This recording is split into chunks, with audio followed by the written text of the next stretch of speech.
Is there Peacock got I just saw this on TV, a new movie about LeBron's high school basketball team?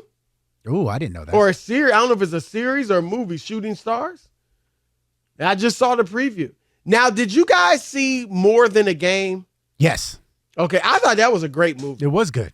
Yeah, that was a movie. If anybody hasn't seen it, you should check it out anyway if you're a basketball fan. But if you happen to be a LeBron James fan, you'll really definitely should check it out. Yeah, it was fantastic. Well, in that same vein, the guys who were the producers of The Last Dance are filming this current Laker team for the last year and a half. Yes, the thing is though, it'll still be great, but LeBron might play for another several years. Right, The Last Dance is, because there's like 7 seasons. It'll still be great, but yeah, there is. Now I see it again. There is on Peacock. It looks like it's gonna be a series called Shooting Stars, a Peacock original. Wow, that looks like that's gonna be. Well, good. The only thing I support on Peacock is Bel Air. Shout out to Ephraim Salam. Bel Air is good. He's one of the writers on that show. There is a movie on there called Praise This that my cousin Brandon Broussard, shout out, my first cousin, he's the writer for that. Oh wow! So check that out. So is he part of the strike too right now? Yes. Yes. But this came out before, and it's a legit movie. We watched it; it's good. But yeah, check that out too on Peacock. Brandon, of course, wrote the movie that I starred in. Hashtag you starred in. Well, you did not star in it. Arguably the biggest name. Arguably the biggest name in there. So that, in a sense, I started it. I had about a 3 minutes in there, but yeah.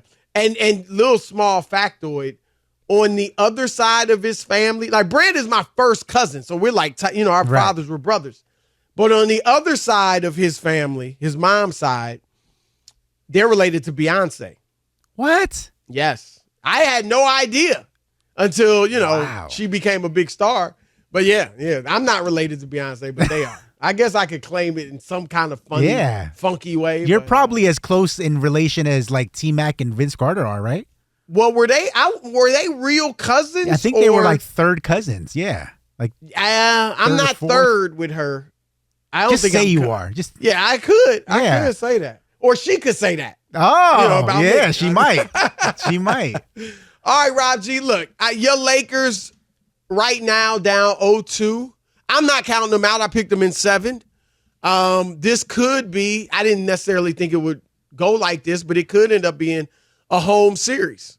And they'll come down, every team wins its home games, and then it comes down to that game 7. Now, if it stayed that way, obviously Denver would win in 7.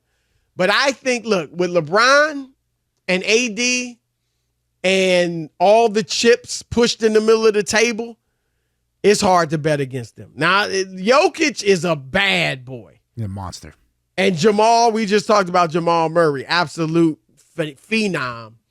And Michael Malone is a very good coach, but, I'm not counting the Lakers out, and I know you aren't either. Nope. But, Rob, right now, the reason they are down 0-2, and it's not like these guys haven't played fairly well, but if I want to simplify it, I'm going to say it this way. It might be an oversimplification, but I think it's accurate for the most part. The role players have showed up. Not all of them. D-Lo hasn't been great, but Rob, get these numbers. Austin Reeves for the series, 22.5 points a game, 6.5 assists on 50% shooting, 55% from 3. If you would have told me I'm getting that from Austin Reeves, he's playing like he's a freaking all-star. It's a sweep. Yes. It's a sweep. But check this out. Rui Hachimura, 19 points a game on robust 76% shooting from the floor, 66.7% from Trey. The role players are doing what, in fact, above and beyond. At least those two, and the others are doing okay. They're doing what role players do. Your big two has not delivered. Right. Anthony Davis, 4 for 15. I mean, Rob G, when I said on First Things First, and I think I said it on here too, that I'd rather you go 4 for 20 than 4 for 10. I didn't mean it literally. All right? 4 for 15, Rob G. And then last night, and in fact, of game one as well, LeBron had some bad mistakes down the stretch. Missed the layup last night. I'm not even going to talk about the dunk. Anybody that's trying to say, oh, that dunk, they that would have been 2 points they needed. I mean, who knows how the game would have went after that dunk. Everything changed. That was early. And it happens. It could slipped out of his hands. We don't see it a lot. It happened to Jordan once, so it happens. Right. But the missed layup, that was alarming with 26 seconds left. I know it was a reverse layup, but he's also LeBron James. And it was contested, but he's also LeBron James. And Rob, he keeps throwing up these threes. I think he's tired. I think he's settling. He was 0 for 3 in the fourth quarter from 3. Now he's missed 19 straight 3-point attempts. And I think he settles because, look, when he drives to the lane, good things happen, right? For the most part. I know I just talked about him missing the layup. But when he drives in the half-court offense, he usually makes something good happen, usually a score. But I think when he settles for these threes, a lot of he's just a little bit worn down. But here's the thing. If you're worn down and fatigued and your legs aren't there, then you're likely not going to hit that three, right? You need your legs for the three-point shot. So LeBron and AD, again, they haven't played horribly, but they have made critical errors down the stretch, particularly LeBron. And AD just was darn near a no-show last night, at least offensively, not defensively, but offensively.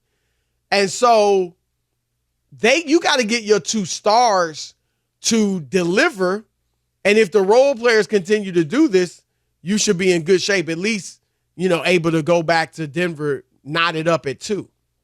Yeah, and what's funny is we talked about in the last hour that for Denver, Jokic carried them through the first 3 quarters of the first 2 games, and then Murray slammed the door. Yep. Well, last night in game 2, Anthony Davis was horrible for the first 3 quarters, and then LeBron slammed the door with the way he played in the fourth quarter. Like, it was the exact opposite. Right. And as much as you don't want to pile on, because I think overall LeBron played a good game. Overall, especially defensively. But those missed 3-pointers in the fourth quarter, it's not just that he missed them because, he's not a great shooter to begin with, but the score at those specific instances, 81-79 Lakers, LeBron takes a transition pull-up 3. 81-all, LeBron takes a step-back 3. Yep. And then they're down 1, 83-84, and he decides to pull from the left corner with 14-plus seconds left on the shot clock. Those are not just missed threes. Those are low IQ missed threes. And that's something that doesn't make any sense to me from a LeBron James-led team. He has arguably the highest basketball IQ in NBA history. At a minimum, what you would think is the highest IQ of any player playing today. Yeah, I wouldn't say in history. But that he's seen. That he's been in every situation you could think of. He can dissect a defense or an offense, for that matter, better than damn near anybody. And for him to have these mental lapses, I don't even know if it's fatigue or if it's just hubris.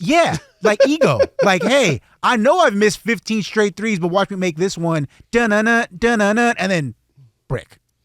I think that's more what it is than his legs are tired. You might be right because, and look, we've all seen LeBron.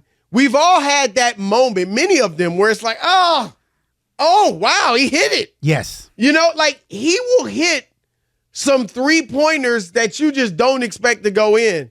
And he's streaky. Yes. But LeBron James is not nearly as good a 3-point shooter as he thinks he is. He's just not. It's almost like he feels like he's Steph or Clay at times. Austin Reeves obviously was on fire last night from 3 and overall. And so, yeah, they got to show up. And AD, since you talked about LeBron, I think, Rob G, one of the reasons AD is so inconsistent offensively because not inconsistent defensively. No, that's one thing I'll give him credit for is even when his shot's not following, it doesn't affect him on the other end of the floor. Right. But offensively, I think one reason he's so inconsistent is because, like, what is he great at offensively? Nothing. His back to the basket game is obviously not great. It's okay. It's not bad. Maybe even good, but it's not great. His mid-range game is okay. Maybe good for a 7-footer. It's not great. He's not Kevin Durant, Dirk Nowitzki, or even Joel Embiid. And certainly his three-point game, he hit one last night, surprise, surprise, in the fourth quarter. But his three-point game is obviously not very good. And so what does he have? Like, Embiid is a great mid-range shooter. Yes. So most nights he can count on making some mid-range shots. Jokic can back you down and put in the little baby hook and score inside. AD doesn't do that. He doesn't do either of those things. So I just think how his offense is going to go that night is just up in the air. If he's hot, then it's going to be a good night. He's going to score 40. If he's not, then it's going to be a bad night on that end of the floor. I mean, that really, I think, is what it boils down. He's got to, like, this offseason, either make your mid-range jumper straight butter, like Embiid, because Embiid wasn't always that way either. Or, and I think, Rob G, this is what would be the easiest thing to do, develop your back to the basket game. And look, I'm not asking you to be down there like Shaq or Hakeem or any of the great centers of the past were. Those days are over. But you do need to have that in your arsenal. So when they put a smaller player on you, or when your mid-range J is not falling, you have something to go to that you know 7 times out of 10, I'm going to make something good happen with this. Layup, jump hook, I get fouled, I go to the line. Something like you need to develop that. And I think that would go a long way in getting rid of this inconsistency that we see. Yeah, and a lot of it also has to do with the way that their offense works, where for some reason, Darvin Ham has decided that Anthony Davis should be used like Clint Capella. Like, it's high screen and roll. He's going to be a finisher. He's a great roller. He's a great finisher. That's one thing he's elite at. But to all the creating for himself, that's the starkest difference in what you see from Jokic and what you see from AD in this series.